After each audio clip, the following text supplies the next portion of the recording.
Welcome to another episode of the Top Corner Podcast, and today is 10/21/24 podcast. Yes, sir. Podcast. And today's co-host is Julian. Julian, how you doing today? Fantastic day. Slow to get up, but this beverage that is now unmarked by some sort of tape for product placement. The podcast energy today is provided by Red Bull, apparently. An unofficial sponsor. We might fly. We might fly. Yeah. Anyway. Oh, a lot happened in the world of football, but guess what? The one good thing that we can all laugh at is the leagues are back. Yeah. Some people are not fan of the national or international break. Some people are. Yeah. I personally like the international, but I really dislike the fact that I can't watch any games.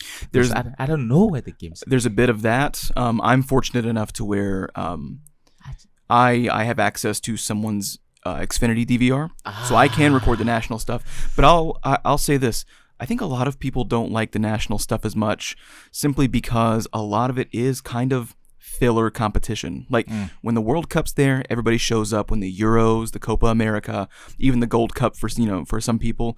But when it's this Nations League, and like you can tell what's real and what's not. And I mean, I think that your filler competition should be the like qualifiers for the big tournaments. Not quite these secondary tournaments all the way through. You know what I mean? I think they do this. I think they do the Nations Leagues for the qualifier now. I personally think they should go back to playing friendly games and doing qualifiers and remove the Nation Leagues, because the thing about it makes players go hard, more injury prone. Yeah. Then you have to go back to your club. And if you're injured, it means you're not playing for a while. And guess what? Your form might be impacted. And if your form is impacted, your bread is impacted. Two of the best midfielders in the English league. I mean, Martin Odegaard and Rodri both hurt and worn down, like in that top 1% of players that are playing week in, week out for clubs and week in, week out for nationals, and so it is unfortunate. I think if you guys are hearing this, tell all the coaches, the football, the people that are deep in there, have their hands and pocket deep, to get back to just friendlies. Because in friendlies you can get away with just playing this guy, the second division guy, or someone who might deserve the chance, and just rest these big players in a sense that are playing a lot of games, man. Because even if it's secondary silverware that nobody should in theory care about, it's still silverware, and you should care about it. It's like they're very crafty at how they structure their breaks to maximize the exposure for the players, to try to get the most out of the players, and really to try to get the most revenue out of the players. It's pretty shady business at times. UEFA and FIFA and the FA, not the best people on the planet, but neither am I. So what are you gonna do about it? Well, guess what? We'll be starting with a bit of a news. Let's give which one's some hard. There you go. Okay. Yeah. It's Xabi Alonso. Bayern Leverkusen are preparing for Xabi Alonso's departure next summer. Hit him with that what? Oh, let me hear you with the what. Is that it?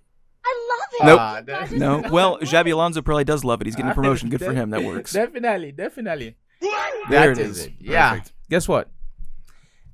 He might be leaving in next summer. Yeah. And he should. He's a candidate for Madrid and City. The reason is because Pep Guardiola might not renew his contract, but we don't know yet.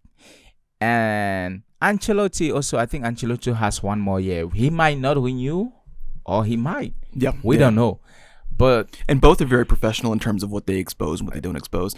And Pep's been, for the last 3 years, if you really look at it, he's been going, he's been in the doorway. He's like, I'm going. No, I'm not. Yeah, I'm going. No, I'm not. And so it looks like he's finally getting closer to 1 year, maybe 1 year, but we'll see what happens. Yeah. And Manchester City showing concrete interest and preparing for the possibility that Pep Guardiola leaves next summer. As per the Athletic.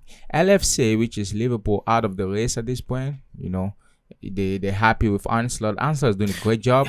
But so his contract, the 42-year runs until 2026. However, Leverkusen are already looking for a successor. Yes, that's how you do things. So where do you think Xabi Alonso might go, and if he's leaving? Because if Pep Guardiola end up ends up renewing his contract and Ancelotti ends up renewing his contract,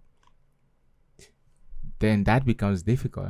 Where is he going? Then I think that you might stay at Leverkusen then and keep building there. But I mean, like, I think that it's more, I don't want to say more likely because, again, I don't know him personally. Yeah. But I think if you look at it a bit more objectively, a little farther back, there's not a ton, you don't really know what the fallout of the Man City trial is going to be. Yeah. So there's nothing really under fire at Madrid. Yeah. Both are interested in you. There's a reason that Pep has possibly been looking for the exit for a while now. And you have to imagine that if the trial doesn't go their way, he's not going to stay for an extra year. That's why he's sort of whittling it down very smartly to 1-year extensions just to see what's happening. Because as soon as something doesn't rule in their favor, maybe they get points deducted or relegation, he's leaving. Yeah. And nobody really wants to come in for that. I wonder who will be able to afford. No, I think a lot of clubs might afford him, but who will be able to get him if he leaves next year? Because Barcelona is still under contract with the new guy, and apparently he's doing fine. Barcelona looks solid, yeah. Yeah, so I don't know what club, unless Bayern is shaky with company, but Bayern doesn't look shaky because there's still a lot of proof that we have to see during this season. But I just don't know what club might be open to getting Pep Guardiola. Or he might go in Italy. Yeah, people were saying that Arteta might be the successor to Pep at City. Arteta, yeah, because he was there at one point. Yeah, but I mean, you built the thing at Arsenal. Yourself, so there's not much of an incentive to go. Like, I don't know, like I don't agree with that. Like, I see what people were saying on paper. With that of the student goes away to then come back and take over. Like, I understand that, but if he had not built exactly what he built with Arsenal, then maybe if he did like a Villarreal kind of a thing where he builds like a smaller squad and is impressive there, and then decides to come back. But you've built a Premier League contender against that side.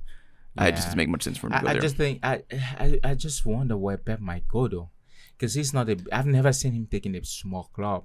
He might not go anywhere. He might be done. He goes to a small club. The irony is, what if Ancelotti? Because I feel like if Ancelotti decides to not renew his contract with City, and I mean with Madrid, and still wants to be in the football space, I feel like Ancelotti would take a small club. Just because there's a lot, he might just not want. He might not want that stress. And he still has something to offer to football, but not to prove. He's done proving. He's won everything that you can ever. Conte has shown that you can always just go to Tottenham. Yeah, that's another thing. Sorry, so I had you guys. I'm sorry. I might think that he might take a small club, just kind of Tottenham. I'm kidding. If he goes to Tottenham, man, he might not win anything. It's better to take like a small club. That's exactly. That's what I'm saying. Well, guess what? I got a little quiz for you. Who do you think is in the best trio in Europe top 5 leagues? The best 3 in the top 5 leagues? All the clubs? Jesus Christ. So the best trio. So just give me the clubs, not the names. Who do you think have the best trio right now in the top 5 leagues? Oh, trio of players. Yes. I thought you were saying the best 3 clubs in the league. Trio of players. Best trio. This we're talking about strikers. We're talking about people that are scoring the goals, efficiency, productivity. But don't give me the players. I'll give you the players. But give me the clubs. 1. What do you think? Barcelona's rifling in a ton of stuff, man. Barcelona is 1. They're going pretty nuts. I do think that whether or not it's the front 3 that's completely responsible, I think that Napoli looks kind of underrated right now. Yeah. But it's not one of them. I'm not saying that they are. Yeah. You still have to think that City is up there somewhere, even though Haaland is kind of his standard is not. He's not reaching his own standard, which was already kind of unattainable. You would have been right last year, but no. But at least you guessed the first one right. Barcelona is there. Second will be. Is this an objective list from somebody, or are you just asking No, this is actually by transfer.com. So they run the statistics and it's per output. Yeah. So these guys have scored more goals, the trios, than anyone. I'm sure that this was like a Madrid bias. Is Madrid still in there somewhere because between the 3? Yeah. Because even though one of them's not playing that well, it's unbelievable. Think about the output. Barcelona, of course, has been scoring 4 or 5, everyone. I'll give a little hint. We go in the German league. You can't miss it. Is it Bayern? Bayern is second. Third is actually in England, but it's none of who you're thinking. Right. It's a club that we have been saying. Okay, a hint: they have 10 goalkeepers. Chelsea. Yeah. Yeah. Okay. Fourth is actually surprising for me because I haven't been following the German league like that, but apparently the output is great, and it's a club you might not even think of. But then the German league, they're doing really well right now, and it's not Leverkusen. It's not Leverkusen. They start with an S. Let me see. Hold on. Stuttgart. It is Stuttgart. Even though they're not sitting too high on the table. I'm looking at it right now. I think it's just the output. Yeah. And the 5th position is still in Germany. Okay. Well, and are they combining competitions as well? It's not just domestic league. They're combining everything. That's why. Yes. Because they're not. I mean, they've got 15 in, 15 out for goals in the domestic league. Yeah. But they're also in Champions League competition. Yes. So I imagine a lot of this is coming from the European competition as well. I just realized actually, Leipzig, 11 in, only 2 conceded against. That's impressive, man. Yeah. I don't know. The 5th one is Frankfurt. So guess what? This trio, first Barcelona, they have scored 25 goals. Yeah. Just we talked about that 2 weeks ago. Yeah, that's crazy. Bayern 22 goals, and the front attack is Hurricane, Olise, Musiala, doing great. Chelsea, surprisingly, 18 goals. Kunku, Cole Palmer, Nicola Jackson. And also I wanted to say this. I thought Cole Palmer was a fluke. Yeah. But that guy has talent.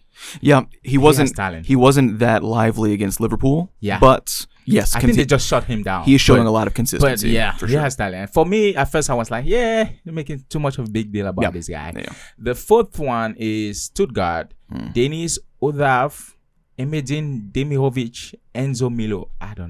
I gotta check more about this guy. And Frankfurt is 5th on the list with Omar Momosh Ekitike. I'm starting to believe this guy Ekitike. He has a Cameroonian name. I gotta check him now. Yeah, that's And the 3rd one is Hugo Larsson. What these guys are producing, the output is crazy. And that's the top trios in the top 5 leagues right now. And Stuttgart also not having too great of a showing so far in the 2 games in the Champions League. 1 draw, 1 loss, 2 goals in, 4 conceded, which isn't great. No. But they're hanging out just outside that little playoff margin. But again, and we might need to talk about this at some point in another episode, or maybe this one if we have time, this Champions League format and what we actually think about it. Champions League is this week? It is this week. It's tomorrow. It starts tomorrow. Oh, yeah. Madrid and Dortmund is a matchup. Madrid has a lot of history. But a finals matchup again, a finals rematch from last season. And what then, you got? I think Madrid still have something there. Yeah. Even though they're not firing on all cylinders, you have someone like Endrick that can come in and make something happen. But I was happy with this game though. Yeah. It's the first time I saw kind of like the fire output might be dangerous. Yeah. Interesting deep goal from Mbappe as well. Yeah. Even though you can't count on that kind of goal each time. But they do what they have to do. Yep. And then I think Arsenal play. Shakhtar as well. Ooh. So that should be a good one to kind of get back into into the motion, man. Yeah. Put the grease on the wheels. and figure out if you can create anything creative in a creative offensive capacity without Odegaard as well. Do you have any news? If you don't have any news, let's talk about the reffing. Okay. Reffing is still a problem, or refereeing, whatever you think about it. Yeah. But something has to be done in the sense of consistency. If we weekend or every weekend have this inconsistency in terms of what is yellow red or what is being supposed to be ref, then we should start looking deep into these issues, or even the refereeing organization in England, because it seems to be the only league, and it's the top league, but that has so much problem. And you would think when you are at the top, this kind of problem shouldn't occur every single week. And what's funny about that, because I agree, it is the top league in the world in terms of talent across the entire table, because we've had the debate about Spanish league versus English league and what means the best. But the best talent in all sides of the entire table, and they had the most money going in by a lot. And most fans too. Most people don't know. So that's another thing too. But people get up in arms when you say things like that. I remember I was on our YouTube account and I was commenting on something saying basically, I wasn't saying that every league doesn't have problems. Yeah. But I was saying that the wealthiest and most talent-filled has the most problems. Yeah. And people were like, well, obviously you don't watch La Liga. And it's like, well, one, I do, bitch. But also, like, and I kind of said that in a nicer way, but I was also like, I mean, why are they not, aside from when things go oddly in Madrid's favor, a lot of those shady calls in La Liga are not world news in this sport, whereas every fucking week, at least one thing in England is going on. Every single week this season. Yeah. I can't think of one that hasn't been. Yeah. So it's like it is different. I'm not saying that other leagues don't have problems. Yep. But what I'm saying is this league has the most resources and assets around it to get this thing into shape. Why are you always having the most VAR troubles and the most reffing? Like, these are things that the quality and the wealthiness of the league should easily be able to remedy. Get better referees. Get someone on VAR that knows what they're fucking doing. It's simple. Yeah. Jake. And guess what? The two games that we are going to talk about, actually, kind of glance through the City game because I want to do some comparison in a sense. If you've watched the game this weekend, you know what exactly we're talking about. Let's go to talk about Bournemouth Arsenal. Before we talk about the game, but let's talk about that foul. The foul on the Saliba's foul. Yeah. I think when I looked at it, I thought it would have been a yellow card, but then I understand why some referee might give a red card. Yeah. But if you give that a red card, it means when we go to City, was it City? No, Liverpool, Chelsea. Sancho in the box. Went down in the box. Yeah. And also the same thing happened with I think what's that player name? Johnson, Jota. Yeah. So I don't know if you've seen that. So Jota was about to. It was like, I think, a deep cross, and Thompson had a foul on Jota, but he just had a yellow card. Kind of the same exact foul, but one had a yellow card and one had a red card. Then some people were saying, well, the red card is because the ball was too deep and there was an incentive for goal scoring, and the yellow card is because the ball wasn't in the situation where it probably would have been a goal. I was like, I don't think that. I will say, I do think that the Saliba foul was him interfering with a legitimate goal scoring opportunity. He was beaten. They rode a high line. The ball came over the top. He was beaten. There was a one-on-one with the keeper that was guaranteed to happen. All that Raya could really do was kind of sit in the middle, because as soon as he rushed the opponent, it's going over the top. And if he sits too far back, you can just knock one into whatever the opposite post is. So it was a bad one-on-one spot for Raya. I'm not saying that I disagree with him pulling him down. I'm not saying, like, I think that. You know what? He shouldn't. That's also where you see maturity in a sense of, or experience in a sense. Not to say he doesn't have mileage already or years already of experience, but you see those little things because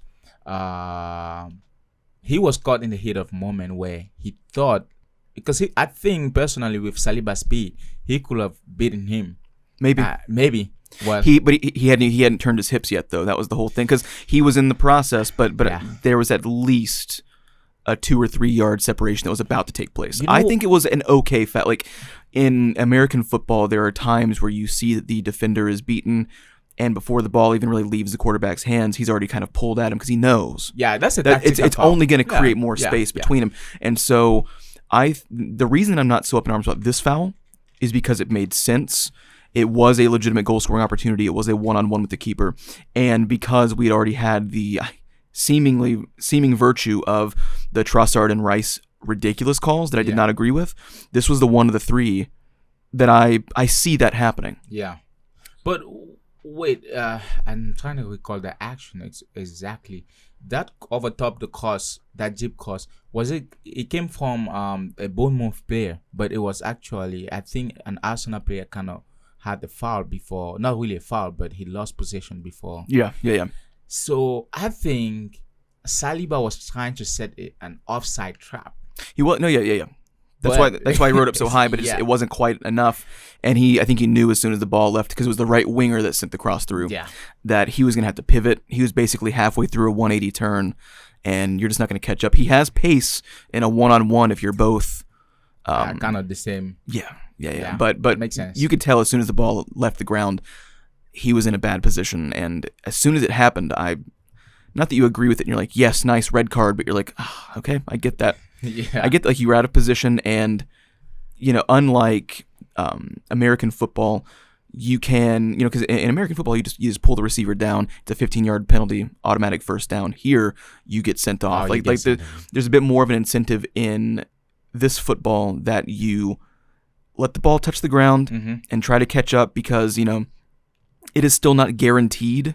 But I wonder, because he is fast enough that he might not be able to take the ball off the opponent, but maybe he does at least less close in the channel that the ball can be struck from. But I wonder if he had just kind of applied that pressure while running to catch up with the striker, why Ben White, I think Ben White was coming through also on that 45 angle. I don't know if they could have caught him. I remember him being completely beat. I remember it being that's why I personally, even as a fan, I was like, that makes sense. I've seen that done in basketball, I've seen it done in football, I've seen it done in this football as well, and in this sport you get more of a penalty for that, but at the end of the day, I mean, Bournemouth played very well, but my thing, I think Arsenal has to figure out a way to, because you could really feel that Saka is not there and Martin is not there. I think that had a little bit more weight on the team itself, where you can start seeing certain things are not working how they're supposed to work because these key players are not there.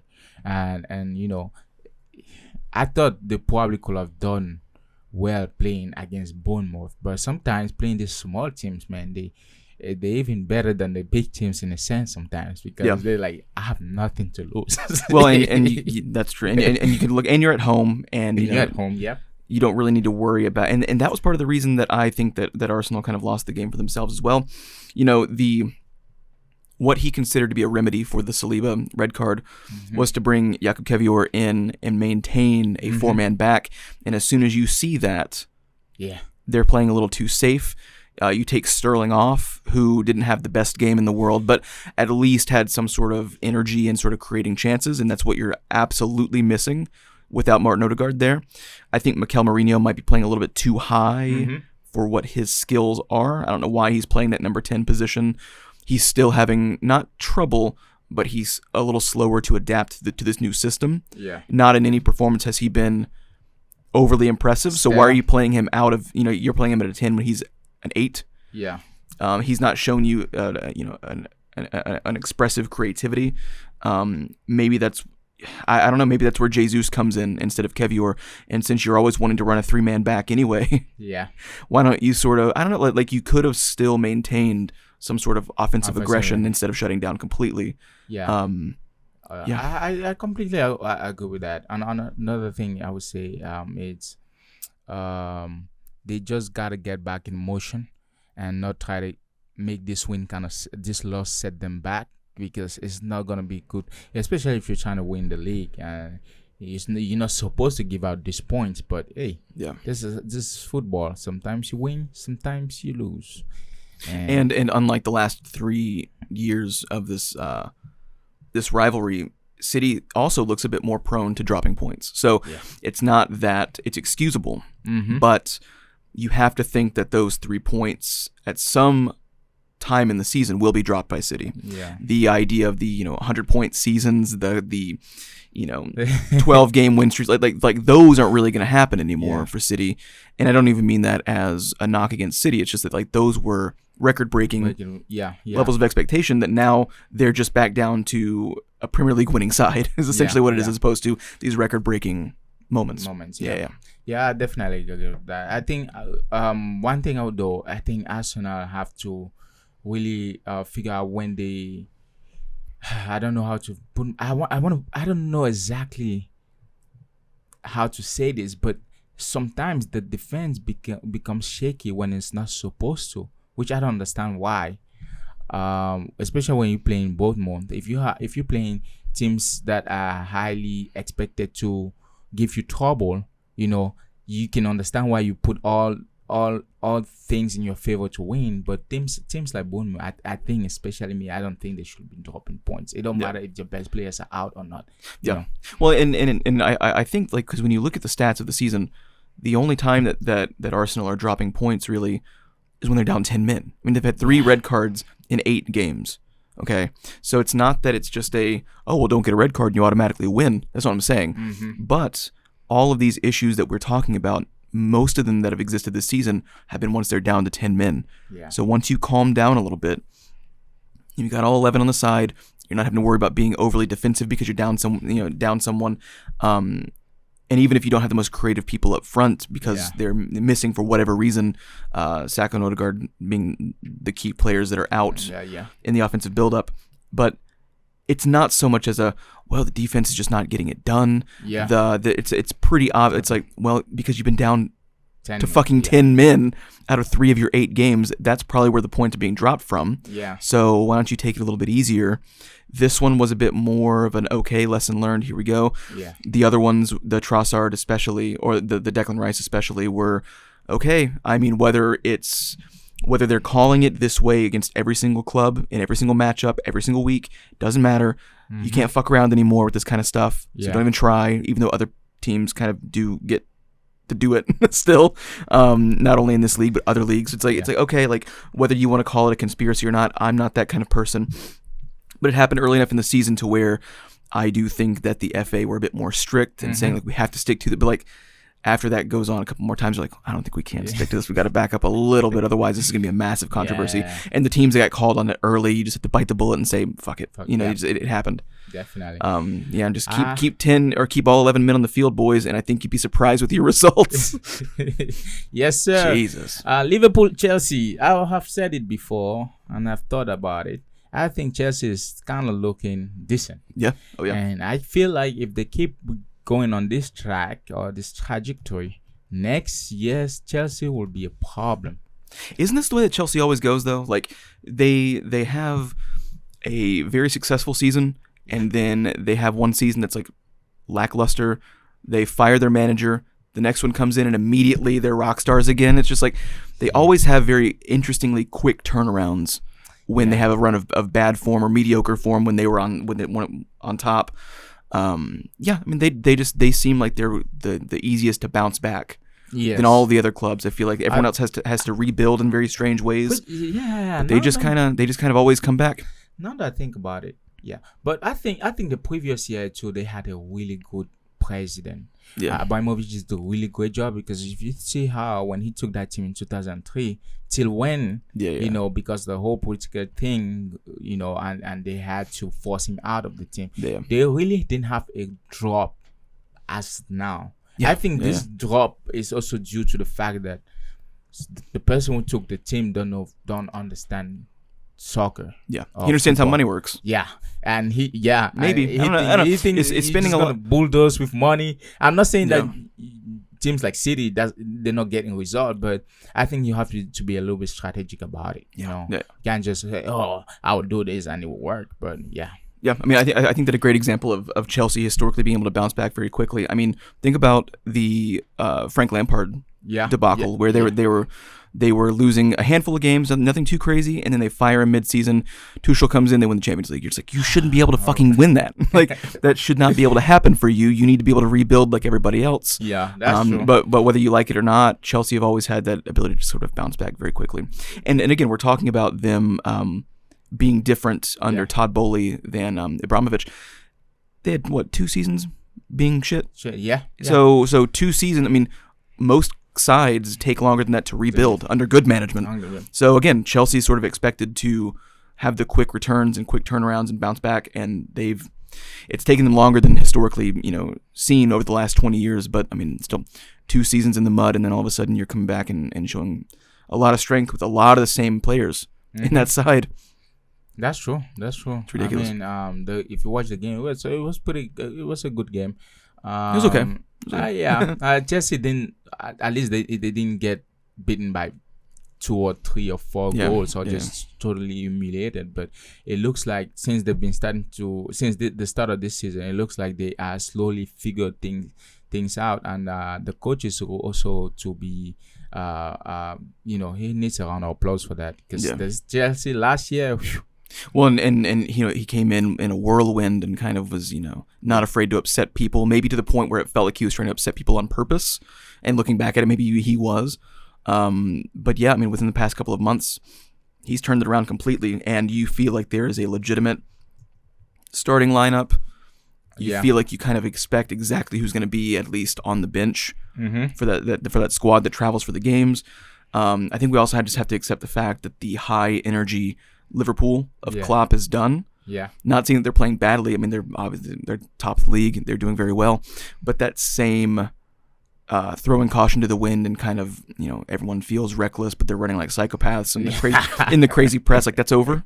That's over. I think this teams feel more of a balance. It's like, we're not gonna overpress or overcommit, but at the same time, we're also not gonna give out a lot of space. And consequently, they're not as fun to watch.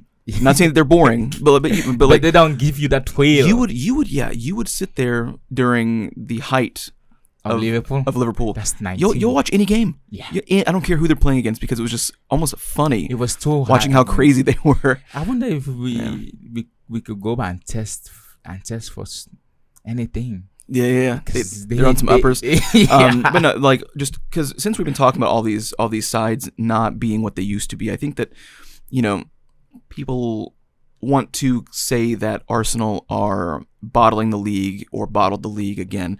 But like, it feels like everything's just sort of resuming normalcy in a good way. Like, it's more competitive, not because other teams are able to break that ceiling that City and Liverpool hit, but those two sides in particular have sort of just come back down to reality, and the league is very competitive again. Not because everyone's playing poorly, but because they're playing how good sides should be expected to play, not record-breaking sides. Because that became a normalcy for us.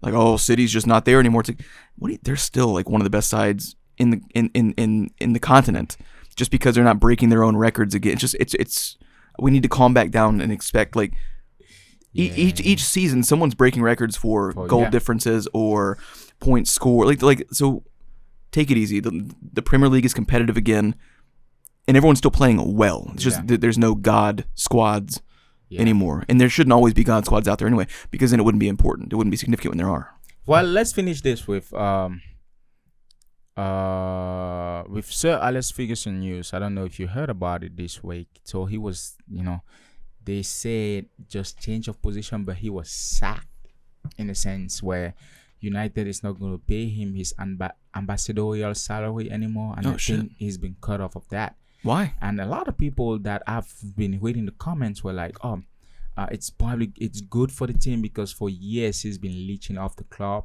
and whatever. And leeching?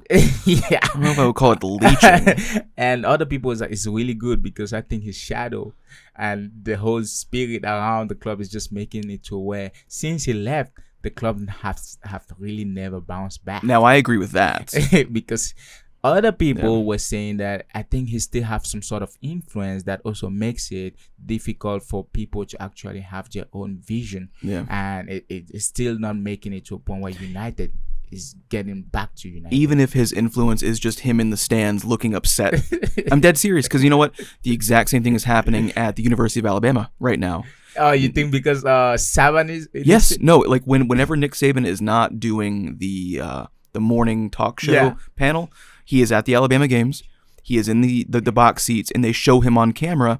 And, my grandfather's been a fan of theirs since the early 70s. Yeah. At least. I think it was the late 60s, really, since he was a kid. And, I've been there with him for 30 years at this point, watching these games.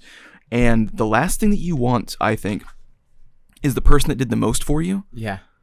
If he's not involved with the game, get him off the camera. It's like one of those exes that you guys never really broke off anything wrong. It was just because things. And you're struggling, and they're watching you struggle. And they're still there. Like, you're still roommates. You're still roommates. Like, you can never move on. And she's like, you're dating her, really? Yeah. And you're like, shut up. Her ghost is roaming around. Yes. You're no. just there, like, I don't think that he should go to the games. So, like, I understand this. Like, the last thing that you want to see is the person that coached and created a dynasty more significant than your current run in the stands, because they're going to cut to them, because the people that are in charge of camera work for the events, they're not biased like that. Like, they understand these people, and they're like, get a shot of them. Yeah. It's not out of a respect thing. It's a journalistic kind of a thing of, if he looks upset, show him. and it does not look good for the club. So I personally think that cutting him in those ways, because it was so brutal and just there, in 1 week, kind of ousting him out of the club. But I think the position that they could have gave him would be something of trying to be kind of like a marketing thing for United, but where he doesn't really have to be in England or United or watching the game, but just going out and kind of preaching to say how can I bring more fans to the club, more revenue, but not in that whole space, because I kind of understand that being around. It makes it, being at the games, live. I don't everything else is fine. Like do the press conferences if you want. Yeah. Be in the his commercial opinion spots. Matters more than even the current coach. Yes, and that's the issue. Yeah, I think that he could always stand out front in the front gates of Old Trafford and make balloon animals for the kids. That'd be kind of fun for him. Yeah. But disrespecting a legend of your club, like cutting him like that and just announcing in the press, it's kind of crazy. But there were guys in the WWE that when they left, they were given these kickback contracts because Vince McMahon Jr. His father had hired them. So he's like, even if they're retired, like, you take care of these guys. Like, even though Ferguson doesn't need the money, there is that loyalty kind of a thing of like, he needs to be involved somehow, whether you're just kicking him an extra little check, for Social Security or whatever you want to call it. But like cutting him off the way that they did was kind of disrespectful. But I agree, though, he should not be front and center at the games, like with his sour face, because he's not happy. You can tell he's not happy. He's not happy. In a lot of those cutaways, and you just don't want to see that at any, like, even if you were not a supporter. It doesn't look good for the game, because we are having to, over the last 15 years or so, convince a lot of people that football is still as good as it used to be. Yeah. Because the players might be overall better athletes than they used to be, but the game itself is not. Yes. So having someone that represents that high point, sitting in the stands not looking pleased, that does nothing for your marketing or for the perception of the league. Oh, it just, whatever it does, it just makes it makes you a target for all the news that people are fishing for, especially controversial or not. And that's not good. But for the United fans, some of them were angry. But I would say this, whatever you can do, I think Jim Ratcliffe, he's trying to kind of like restore back the club to its olden glories, I guess, and just shake up things and try to make those financial savings or whatnot, because they got to do a lot. I heard they want to build a new stadium, or if not to build a new stadium, kind of renovate this one and increase the amount of. I know they need to renovate. There's been a lot of criticism about this, the state of things. And it's kind of crazy because they're still the highest selling jerseys in the Premier League, and I still don't know how they do it, but they, if you still consider one of those top clubs, you have to act like one. Your club has to look like one. Yeah, I'm with you. That's it. Well, I will say this, like I say this again, and I will always say this. Say it again.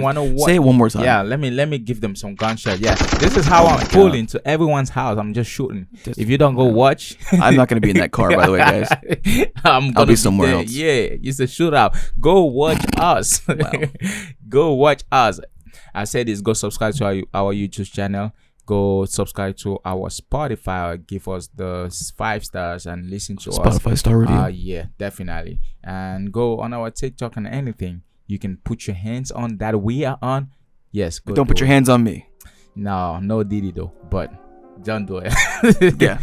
Well, I guess we'll see you next week. Bye. Goodbye.